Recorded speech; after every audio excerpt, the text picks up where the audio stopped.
राम रामेति रामेते रमे रामे मनोरमे सहस्रनाम तत्तुल्यं राम नाम वरानने। एक बड़ा सवाल, हमारे शरीर पहले बना या प्रारब्ध?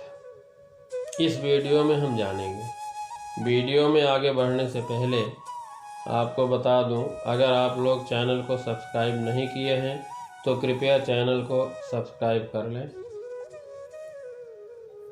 पहले शरीर बना या पहले प्रारब्ध? बड़ा सवाल है।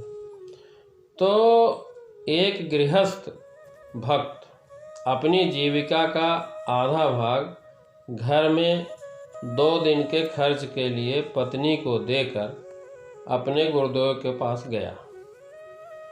गुरु जी के यहाँ गया, 2 दिन का खर्च अपनी पत्नी को दिया और वो चला गया।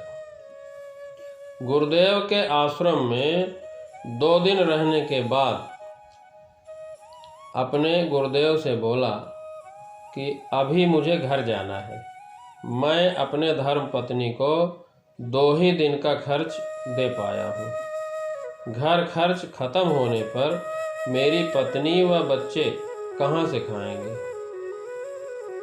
गुरुदेव के बहुत मना करने पर भी वह नहीं रुका, तो गुरुजी ने उसे एक चिट्ठी लिख कर दी और कहा कि रास्ते में ये चिट्ठी मेरे एक भक्त को देते जाना। अब वह चिट्ठी लेकर बड़े खुश होकर भक्त के पास गया। उस चिट्ठी में लिखा था कि जैसे ही ये मेरा भक्त तुम्हें ये चिट्ठी दे तो तुम इसको 2 साल के लिए वहीं अपने यहाँ मौन साधना की सुविधा वाली जगह पर बंद कर देना, ये जाने ना पाए।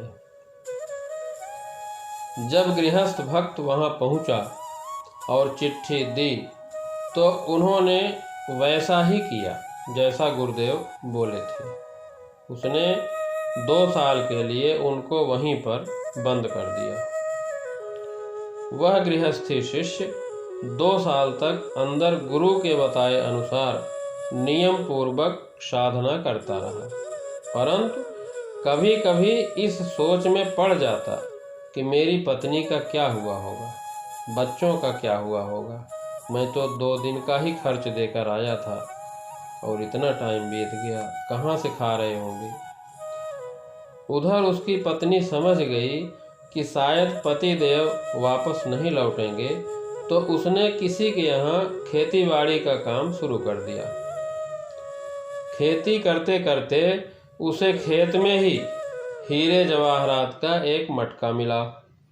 उसने ईमानदारी से वह मटका खेत के मालिक को दे दिया।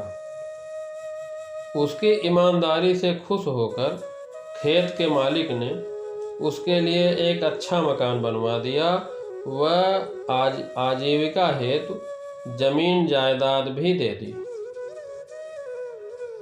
अब वह अपनी जमीन पर खेती करके खुशहाल जीवन व्यतीत करने लगी। जब वह शिष्य 2 साल बाद घर लौटा तो देखकर हैरान रह गया और मन ही मन गुरु जी के करुणा कृपा के प्रति कृतज्ञता व्यक्त करने लगा कि सद्गुरु ने मुझे यहाँ अहंकार मुक्त कर दिया।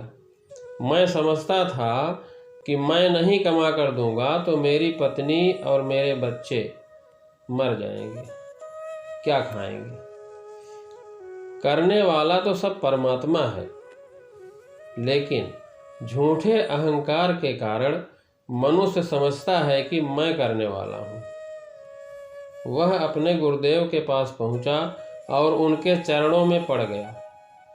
गुरु जी ने उसे समझाते हुए कहा कि बेटा, हर जीव का अपना अपना प्रारब्ध होता है और उसके अनुसार उसका जीवन यापन होता है।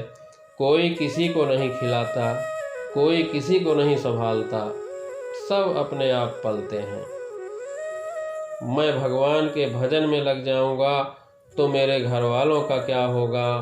मैं सबका पालन पोषण करता हूँ, मेरे बाद उनका क्या होगा। यह अहंकार मात्र है।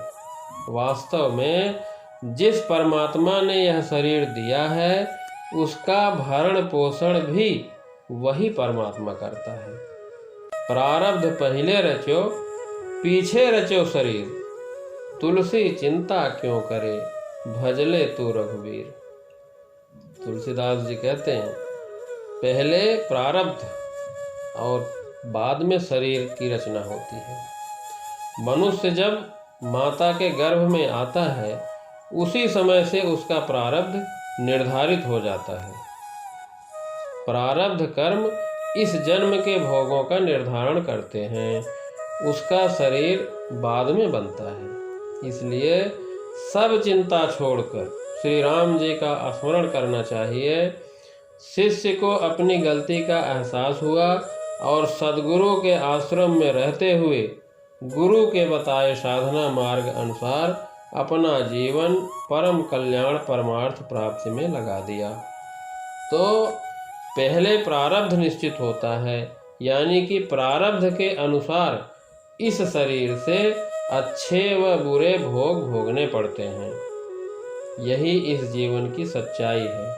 इसलिए परमात्मा प्राप्ति के साधन में लग जाना चाहिए, धर्म के कार्य में लगना चाहिए।